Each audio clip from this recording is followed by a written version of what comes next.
नमस्कार बच्चों।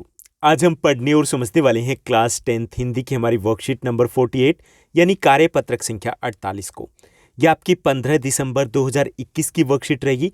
आज की इस वर्कशीट में हम हिंदी का हमारा पाठ लखनवी अंदाज उसका पहला भाग पढ़ने और समझने की कोशिश करेंगे। लखनवी अंदाज अगर पाठ की बात की जाए तो ये व्यंग विधा में लिखा हुआ एक पाठ है। व्यंग विधा क्या होती है? एक ऐसी विधा होती है जिसमें मजाक मजाक में अपनी बात कह दी जाती है, जिससे सामने वाले को बुरा भी नहीं लगता और हम अपनी बात को भी पूरा कह देते हैं। उसे बोलते हैं व्यंग करना या कटाक्ष करना। ओके, जैसे आपके पेरेंट्स होते हैं, कई बार ताने मारते हैं, आपको टोंट मारते हैं। ओके, वो क्या है? वो व्यंग होता है। यानी आप ये भी नहीं कह सकते कि वो आपको डायरेक्टली कह रहे हैं, वो इनडायरेक्टली कुछ कहा जा रहा है, समझाने की कोशिश की जा रही, तो वो व्यंग होता है। तो चलिए शुरुआत करते हैं हम आज की इस वर्कशीट की और इस इंटरेस्टिंग से चैप्टर की। प्यारे बच्चों, आज हम एक ऐसे पाठ का शुभारंभ करेंगे जिसमें कटाक्ष का पुट मिलता है। कटाक्ष मतलब यही व्यंग हो गया, यही आपका, जिसको मैंने कहा कि टोंट जो घर वाले मारते हैं, तो ये वही कटाक्ष होता है। कटाक्ष यानी कि व्यंग। व्यंग साहित्य की एक विधा होती है जिसमें उपहास, मजाक या इसी क्रम में आलोचना का प्रभाव रहता है। यानी कि मजाक किया जाता है और मजाक मजाक में टांग खिंचाई हो जाती है। ओके, मजाक मजाक में जैसे आपके फ्रेंड्स आपको करते हैं। ओके, कई बार आपको बोल देते हैं कि आप तो बड़े पढ़ाकू हो, तो जरूरी नहीं कि आप पढ़ाकू हो सकता है आपकी टांग खिंचाई करे हो, आप पढ़ रहे हो लेकिन उसके बाद भी उतने अच्छे मार्क्स ना आ रहे हो। क्लियर? व्यंग को मुहावरे में व्यंग बाण भी कहा जाता है। मुहावरे में कहें तो इसको क्या कहेंगे? व्यंग बाण कहा जाता है। व्यंग है वो सुनने में मधुर लगता है। ओके, सुनने में तो अच्छा लगता है लेकिन उसमें घाव गंभीर करता है। यानी कि अगर चिंतन करें, मनन करें तो हृदय में चुभन का एहसास कराता है। जैसे फील होता है ना, कई बार आपके ऊपर टोंट मारा जाता है, हम टीचर्स मारते हैं जो बैक बेंचर्स बैठे होते हैं, काम करके नहीं आते। ओके, तो कहा जाता है ना आपको कि अच्छा भाई साहब वर्क करके नहीं आए, होमवर्क मुझे बता देते, मैं कर देता, बोलते हैं ना ऐसे टीचर्स, तो वो क्या है? वो व्यंग किया जाता है। या फिर जैसे आप लेट पहुंचते हो तो क्लास में कई बार टीचर पूछ लेते हैं कि मुझे बता देते ना, गाड़ी भेज देते, टाटा सुमो भेज देते। वो क्या होते हैं? व्यंग होते हैं, जो सुनने में अच्छे लगते हैं लेकिन जिसके ऊपर किया जा रहा है तो उसको चुभन, घुटन महसूस होती है। यह तो आप समझ ही गए होंगे कि हम किस पाठ की बात करें। जी, आज हम पढ़ेंगे लखनवी अंदाज को। इसके लेखक है यशपाल जी। यशपाल जी हिंदी साहित्य के शीर्ष कथाकारों में से एक है। वे मार्क्सवाद से प्रभावित रहे। मार्क्सवादी, लेनिनवादी, इस विचारधारा को आपने क्लास 9th में हिस्ट्री में पढ़ा है, तो उसी विचारधारा से प्रभावित रहे। उनके उपन्यास झूठा सच को एक कालजयी रचना के रूप में जाना जाता है। कभी मौका मिले तो झूठा सच उपन्यास को जरूर पढ़ना, मजा आ जाएगा। बहुत अच्छे तरीके से लिखा हुआ है, एक कहानी है जिससे आप जुड़ाव महसूस करोगे। ये यशपाल जी है जिनका छाया चित्र यहाँ पर दिया गया। अब हम पाठ के ऊपर आते हैं कि पाठ में क्या है। ओके, तो इस पाठ में यशपाल जी ने उस पतनशील सामंती वर्ग पर कटाक्ष किया है जो वास्तविकता से बेखबर एक बनावटी जीवन शैली का आदी है। आप अपने आसपास देखते होंगे, काफ़ी सारे लोग होते हैं जो बनावटी जीवन शैली को जीते हैं। होता नहीं है लेकिन उससे ज़्यादा दिखाने की कोशिश करते हैं। ओके, वो कैसे? क्योंकि उनके मन में एक वहम होता है, एक भ्रम की, एक अलग ही दुनिया में रहते हैं। उनको लगता है कि सारे लोग उन्हें नोटिस करें, उन्हें लगता है कि सारे लोग हमसे ही जल रहे हैं, उन्हें लगता है कि सारे लोग हैं वो मुझे ही देख रहे होते हैं, मुझे ही फॉलो कर रहे होते हैं। होता है ना, आपके अड़ोस पड़ोस में ऐसे लोग जरूर मिल जाएंगे। तो यहाँ पर कटाक्ष किसके ऊपर किए गए कि जब रजवाड़ी चले गए, देश आज़ाद हुआ, उसके बाद भी कुछ लोग थे वो अपने पद को छोड़ने को तैयार नहीं थे। यानी कि रस्सी जल गई लेकिन बल नहीं गया। ऐसे लोगों के ऊपर कटाक्ष किया गया। शायद कहना अतिशयोक्ति न होगा कि वर्तमान समय में ऐसे परजीवी संस्कृति को देखा जा सकता है। वर्तमान समय वास्तव में अपने आसपास आप देखते हो कि लोग अलग ही हवा में रहते हैं और ये हवा से नीचे कब उतरते हैं? जब वास्तविकता का सामना उनके साथ होता है, तब पता चलता है, सारी हवा निकल जाती है।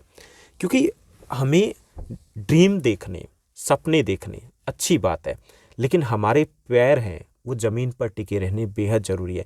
हमें पता होना चाहिए कि हमारी रजाई कितनी लंबी है। अगर ज़्यादा खिंचाई करेंगे तो या तो रजाई फट जाएगी या हमारे पाँव है वो बाहर निकल जाएंगे।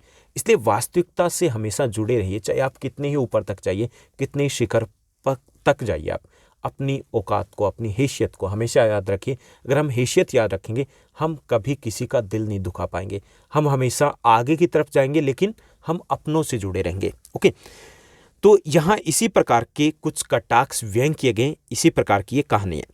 मुफसिल की पैसेंजर ट्रेन चल पड़ने की उतावली में फूंकार मार रही थी कि एक भीड़ भाड़ भरी हुई एक ट्रेन थी। वो चलने को तैयार थी और फुंकार मार रही थी। फुंकार मतलब कि हॉर्न दे रही थी, सीटी मार रही थी। आराम से सेकंड क्लास में जाने के लिए दाम अधिक लगते हैं। आपको भी पता है कि सेकंड क्लास में अगर हमें या फर्स्ट क्लास में अगर जाना है, रिजर्वेशन करके जाना है, पैसे दाम तो थोड़े ज़्यादा लगेंगे। दूर तो जाना नहीं था, भीड़ से बचकर एकांत में नई कहानी के संबंध में सोच सकने और खिड़की से प्राकृतिक दृश्य देख सकने के लिए सेकंड क्लास का टिकट ले लिया। यानी कि लेखक बाबू है, ज़्यादा दूर नहीं जाना था, लेकिन उन्होंने सोचा कि चलो भीड़ में कौन पैर, किसी के नीचे पैर कट जाएगा, समस्या हो जाएगी, धक्का मुक्की बहुत ज़्यादा होगी। तो उन्होंने सोचा कि आराम से बैठ के जाएंगी और इसके लिए वो सेकंड क्लास की टिकट ले लेते हैं। ठीक, क्यों ले लेते हैं? उसके पास दो कारण थे। पहला कारण था कि वो चाहते थे कि वो आराम से बैठ करके नई कहानी के बारे में सोचेंगे। भाई लेखक थे, काम ही उनका यही था। दूसरा, उनको लगता था कि वो खिड़की के पास विंडो सीट पे बैठेंगे और बाहर जो कुछ भी प्राकृतिक दृश्य है उनको वो देखते हुए जाएंगे, निहारते हुए जाएंगे। गाड़ी छूट रही थी, गाड़ी निकल रही थी, गाड़ी चल पड़ी थी वहाँ से। सेकंड क्लास के एक छोटे डिब्बे को खाली समझ करके उन्हें लगा कि ये खाली डिब्बा है, जरा दौड़कर लेखक बाबू है उसमें चढ़ जाते हैं। अनुमान के प्रतिकूल, अनुकूल होता है एक होता है प्रतिकूल, विपरीत। कि अनुमान क्या था? अनुमान था कि डिब्बा खाली है, लेकिन डिब्बा निर्जन नहीं था, मतलब उसमें कोई था। एक बर्थ पर लखनऊ के नवाबी नस्ल के एक सफेद पोश सज्जन बहुत सुविधा से पालथी मारकर बैठे थे।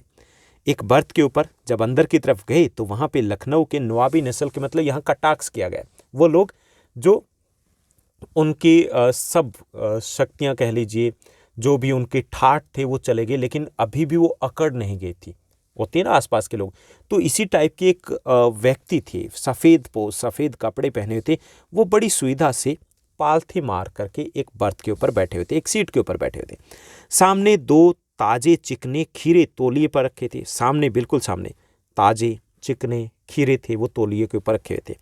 डिब्बे में हमारे सहसा कूद जाने से सज्जन की आंखों में एकांत चिंतन में विघन का असंतोष दिखाई दिया कि अचानक से डिब्बे में जब लेखक बाबू यशपाल जी घुस गए तो उनकी आंखों से ऐसे लग रहा था कि उनको अच्छा नहीं लगा कि कहाँ खामखा कौन आ गया यहाँ बीच में, वरना आराम से बैठ करके वो खीरे खाने वाले थे।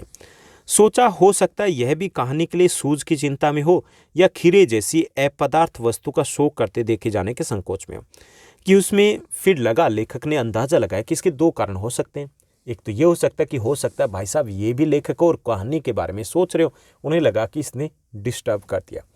दूसरा, उन्हें लगा कि खीरा खा रहे हैं और उन्हें लगा होगा कि खीरा खाते हुए किसी ने देख लिया तो उनको थोड़ा सी लज्जा महसूस हो रही होगी कि खीरा भी कोई खाने की चीज़ होती है। ऊपर से सफ़ेद पोश, नवाबी शौक और खा रहे हैं खीरे। ओके, तो इसलिए उनको थोड़ी लज्जा भी महसूस हो सकती है। तो ऐसा गैस किया, किसको लगा? लेखक को लगा। तो ये पहला भाग था जिसको हमने पढ़ा। अब इसी पर आधारित कुछ आसान से प्रश्न दिए गए जिनको हमें हल करना है। तो चलिए देखते हैं प्रश्नों को। तो यहाँ पर पहला जो हमारा प्रश्न दिया गया कि लखनवी अंदाज के लेखक हैं जो यशपाल जी हैं, उन पर प्रभाव है, किसका प्रभाव है? यथार्थवाद का है, मार्क्सवाद का है, छायावाद का है या प्रयोगवाद का है? तो इसमें सही जो आपका विकल्प रहेगा वो ख रहेगा कि ये मार्क्सवाद से, जो मार्क्सवादी विचारधारा थी, जो लेनिन की विचारधारा थी, वो भी मार्क्सवादी थी, उस विचारधारा से प्रभावित थी। तो ख आपका सही विकल्प रहेगा। झूठा सच उपन्यास है, उसके रचनाकार कौन है ये हमें बताना है। तो विकल्प दिए गए, पहला प्रेमचंद ने लिखा ये, दूसरा जयशंकर प्रसाद की रचना ये, तीसरा यशपाल की रचना ये, चौथा नागार्जुन की रचना है। तो सही विकल्प रहेगा ग। इसी पाठ के जो लेखक है यशपाल जी, उन्हीं का ही ये बहुत ज़्यादा फेमस उपन्यास है झूठा सच। तो ग आपका सही विकल्प रहेगा, यानी कि पहले में ख रहेगा और तीसरे में ग आपका सही करेक्ट आंसर रहेगा। व्यंग में सम्मिलित होते हैं, क्या क्या शामिल होते हैं ये हमें बताना है। पहला है हंसी, दूसरा मजाक, तीसरा है परिहास और घ दिए गए उपरोक्त सभी, यानी कि सभी। तो इसमें सही जो आपका विकल्प रहेगा वो घ रहेगा, सभी। हंसी, मजाक, परिहास सब कुछ शामिल होते हैं व्यंग्य में। उसके बाद नेक्स्ट दिया गया चौथा आपका प्रश्न है, लेखक ने सेकंड क्लास का टिकट क्यों खरीदा? पहला भीड़ से बचने के लिए, दूसरा आराम करने के लिए, तीसरा स्टैंडर्ड दिखाने के लिए, चौथा एकांत में चिंतन कर नई कहानी को सूझने के लिए। तो इसमें सही जो विकल्प रहेगा वो घ रहेगा, इस उपरोक्त जो गद्यांश के अनुसार, कि वो एकांत में नई कहानी के बारे में बैठ करके सोचना चाहते थे, इसलिए उन्होंने सेकंड क्लास का टिकट लिया था। तो घ आपका सही विकल्प रहेगा। पांचवां प्रश्न देखिए, सफेद पोश का अर्थ क्या है यहाँ पर? सफ़ेद पोष का पहला अर्थ है भद्र पुरुष, दूसरा सफ़ेद कपड़े, तीसरा गोरा व्यक्ति और चौथा यहाँ पर दिया गया साफ सुथरा। ओके, वैसे जो सफ़ेद पोष है उसका सिर्फ सफ़ेद कपड़े का मतलब नहीं होता कि सफ़ेद कपड़े पहने उसने, या ना ही उसके रंग से लेना देना होता कि गोरा व्यक्ति था। साफ सुथरा और भद्र पुरुष दोनों के लिए इसको प्रयोग में लाया जाता है, लेकिन यहाँ पर भद्र पुरुष जो दिखने में भद्र पुरुष लगते थे, सज्जन पुरुष लगते थे। ओके, तो इसका अर्थ होता है सफ़ेद पोष मतलब जो भद्र पुरुष है, दिखने में सज्जन है, वैसे सज्जन है या दुर्जन है वो कहा नहीं जा सकता। तो गए यहाँ पर आपका सही विकल्प रहेगा। उसके बाद हमें कुछ और प्रश्न दिए गए और एक एक्टिविटी दी गई जिनको हमें कंप्लीट करना, चलिए करते हैं। तो यहाँ पर सेकंड पार्ट का जो पहला प्रश्न है कि सफ़ेद पोष जो सज्जन है, सज्जन पुरुष है, उन्होंने तौलिए पर कौन सी वस्तु रखी हुई थी हमें बताना है।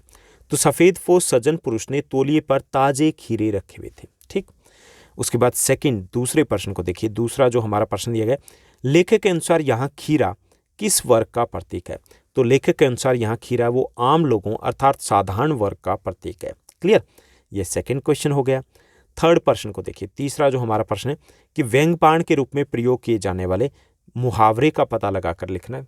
यानी कि व्यंग बाण कौन से होते हैं, कुछ मुहावरे होते हैं जो कटाक्ष के तौर पे प्रयोग में लाए जाते हैं। तो मैंने दो मुहावरे लिए, सेम ही अर्थ है दोनों का। अधजल गगरी छलकत जाए, थोथा चना बाजे खाना, यानी कि जिसको कम ज्ञान होता है, ओके, वो ज़्यादा शोर करता है, जिसके पास कुछ कम होता है वो ज़्यादा दिखावा करता है। तो उन्हीं के लिए दोनों कहावतें प्रयोग में लाई जाती हैं, दोनों मुहावरे हम कहते हैं, थोथा चना बाजे घना या अधजल गगरी छलकत जाए। चलिए आगे बढ़ते हैं और उसके बाद हमें दी गई एक गतिविधि, उसको भी हमें पूरा करना है। तो एक एक्टिविटी दी गई कि कुछ व्यंग रचनाओं और उनके लेखकों के हमें नाम लिखना है। तो प्रेमचंद के फटे जूते ये एक व्यंग रचना है, किसकी है, हरिशंकर परसाई की। राग दरबारी ये एक व्यंग रचना है, श्रीलाल शुक्ल की। अंधों का हाथी ये शरद जोशी की व्यंग रचना है। ओके, तो इम्पोर्टेंट है ये तीनों ही बुक्स। इम्पोर्टेंट मतलब ऐसा नहीं कि एग्जाम में आने वाले, मतलब बहुत अच्छी है। मौका मिले तो PDF मिल जाएगी आपको, पढ़िएगा ज़रूर। तो ये थी हमारी आज की वर्कशीट। उम्मीद करता हूँ सब कुछ आपको अच्छे से समझ में आया होगा। अगर आपको ये वीडियो, ये वर्कशीट अच्छी लगी तो इस वर्कशीट को लाइक और शेयर जरूर कीजिएगा। आज के लिए बस इतना ही। Thank you, bye bye, have a nice day.